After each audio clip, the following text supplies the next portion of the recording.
एखाद्या कंपनीने तुम्हाला सांगायचं की आजपासून कामावर येताना कपाळावर टिळा लावायचा नाही, मनगटावरचा कलावा काढून ठेवायचा आणि बिंदी लावायची नाही. पण त्याच कंपनीत दुसऱ्या धर्माच्या प्रतीकांना मात्र पूर्ण परवानगी. हे ऐकायला जर चुकीचं वाटेल ना, पण हे प्रकरण काल्पनिक नाही, हे प्रत्यक्षात घडले. आणि जेव्हा हे उघडकीस आलं तेव्हा सोशल मीडियावर ट्रेंडला आलं. ज्या कंपनीने शार्क टँक इंडियामुळे घराघरात नाव कमवलं, त्याच लेन्सकार्टनं आज देश भेदभावाचा आरोप आहे. तर हे संपूर्ण प्रकरण काय आहे, हे प्रकरण बाहेर कसं आलं, या कंपनीवर काय परिणाम झाला, लेन्सकार्टने यावर काय स्पष्टीकरण दिलं, सविस्तर पाहू या व्हिडिओच्या माध्यमातून.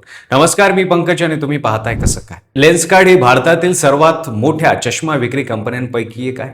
पियुष बन्सल यांनी उभारलेला हा ब्रँड देशभरात हजारो स्टोअर्स आणि कोट्यावधी ग्राहकांसह विश्वासार्ह नाव बनला होता. शार्क टँक इंडियामध्ये जज म्हणून पियुष बन्सल यांनी जेवढी लोकप्रियता मिळवली, त्यामुळे लेन्सकार्टची ओळख आणखीन मजबूत झाली होती.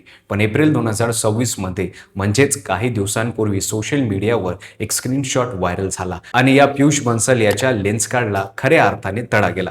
15 एप्रिल 2026च्या आसपास सोशल मीडियावर लेन्सकार्टच्या अंतर्गत स्टाईल गार्डन किंवा एम्प्लॉय ट्रेनिंग हँडबुकची काही पाने व्हायरल झाली.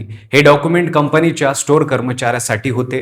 यात सांगण्यात आले होते की पहिल्या कर्मचाऱ्यांनी कपाळावर बिंदी किंवा टिकली लावायची नाही. पुरुष कर्मचाऱ्यांना टिळा किंवा गंध लावण्यात मजा होता. हिंदू धर्मात पवित्र मानला जाणारा कलावा म्हणजे मनगटावरचा धार्मिक धागा काढून ठेवण्याची सूचना होती. पण त्याच डॉक्युमेंटमध्ये पुढे लिहिले होतं की महिला कर्मचाऱ्यांना हिजाब घालण्याची परवानगी आहे, मात्र तो काळ्या रंगाचा असावा. शीख धर्मीय कर्मचाऱ्यांना पगडी घालता येईल. एकाच छताखाली काम करणाऱ्या कर्मचाऱ्यांसाठी एकाच विषयावर 2 वेगळे नियम, हिंदू धार्मिक प्रतीकांवर बंदी आणि इतर धर्माच्या चिन्हावर सवलत. हे बघताच लोकांच्या मनात संताप उसळला.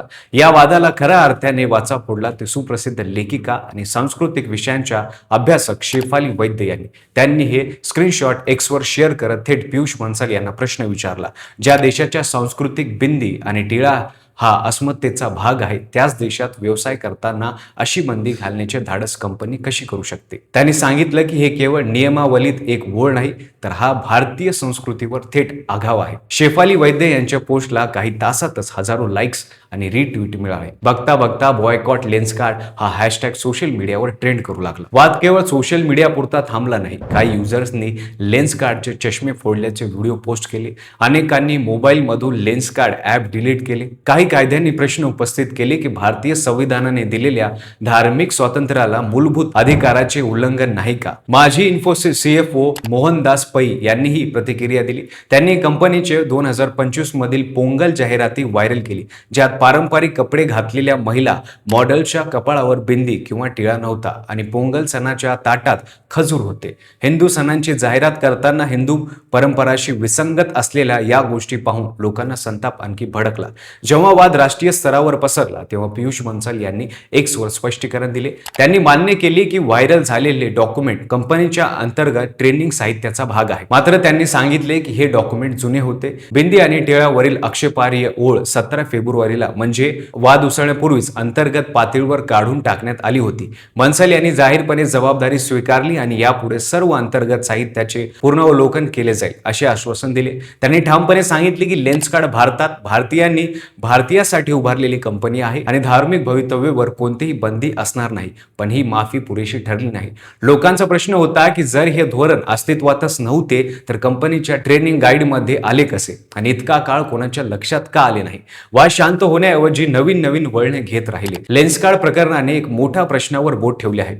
प्रोफेशनलिझमच्या नावाखाली कॉर्पोरेट कंपन्या भारतीय परंपरेला किती दुय्यम स्थान देतात. पाश्चात्य ग्रूमिंग संस्कृतीने अनुकरण करताना आपल्या संस्कृतीपासून किती दूर जायचे.